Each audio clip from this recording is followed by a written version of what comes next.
Welcome to Occupation and Productivity. My name's Abby Gibson and I'll be taking you for the first lecture and also for some of the lab sessions. The course coordinator for this subject is Professor Susan Ryan, and you will be meeting her during the first lecture.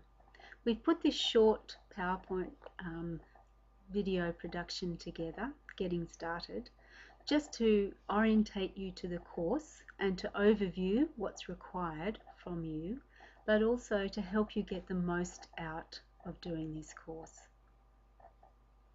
The way the course will be delivered is that it'll be divided into two separate modules.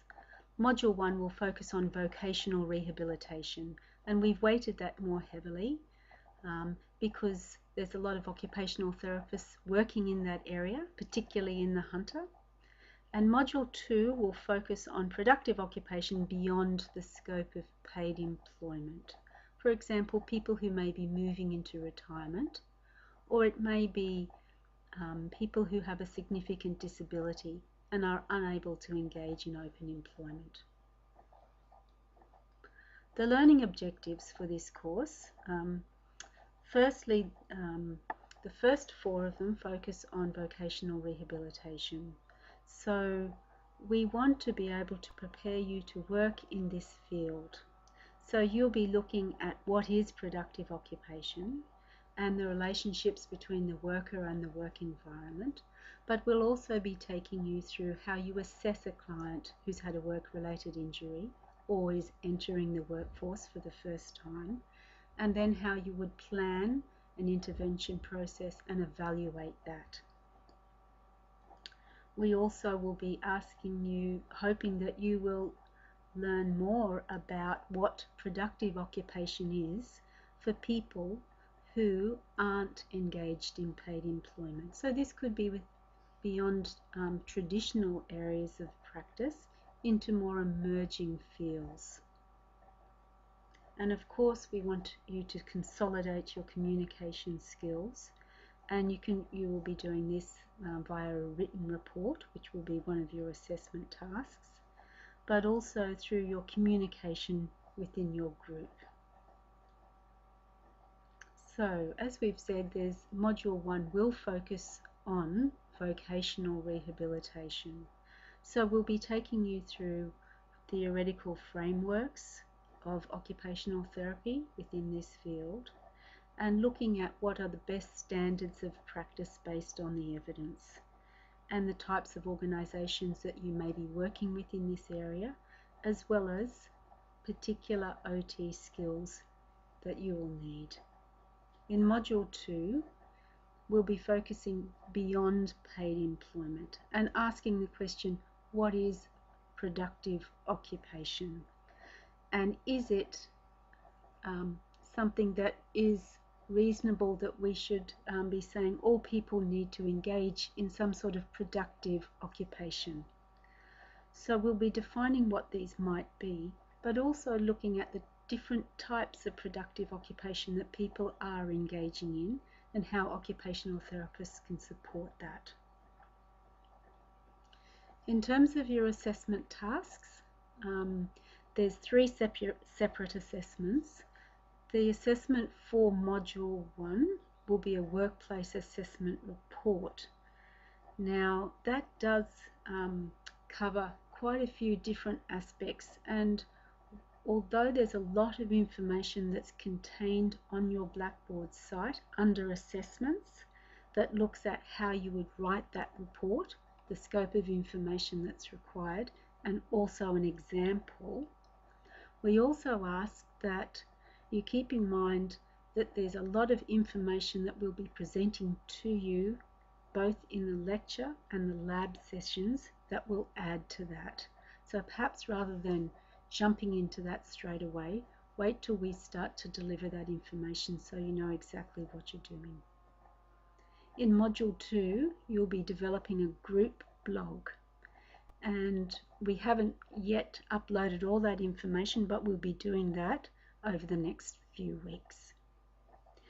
There'll also be an exam during the exam period, and that will be based on the content of both the lectures and the required readings. We really want you to get the most from this subject. And so to do that, we've put together some ideas, I guess, to really engage in your learning. And at this stage of your development as occupational therapists, you've really started to consolidate your learning. And we want you to really engage in this subject so that you're learning yourself and you're able to share that learning both with the lecturers and your tutors and with your fellow students.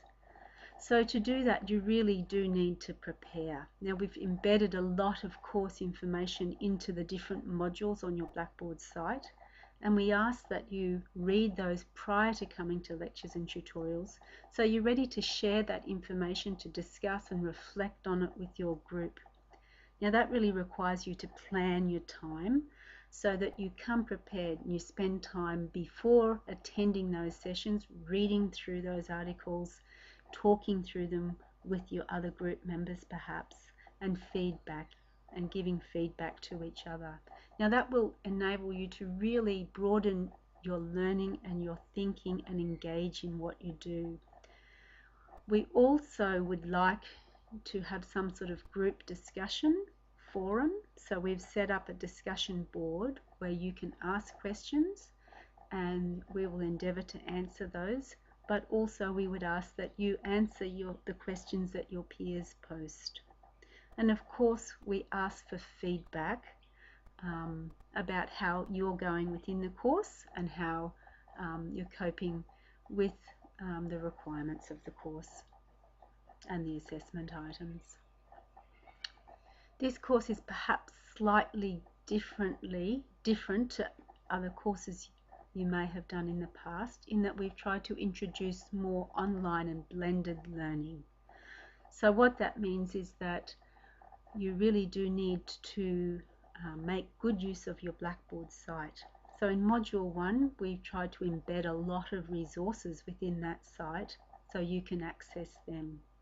Now we'll also put up the lectures using the ecosystem, but at the same time we would encourage you to attend lectures so you can make the most of the experts that are coming in to deliver those. In Module 2 there's a lot more online learning, so including the group blog and discussion. So please access your Blackboard site frequently and post any questions that you might have.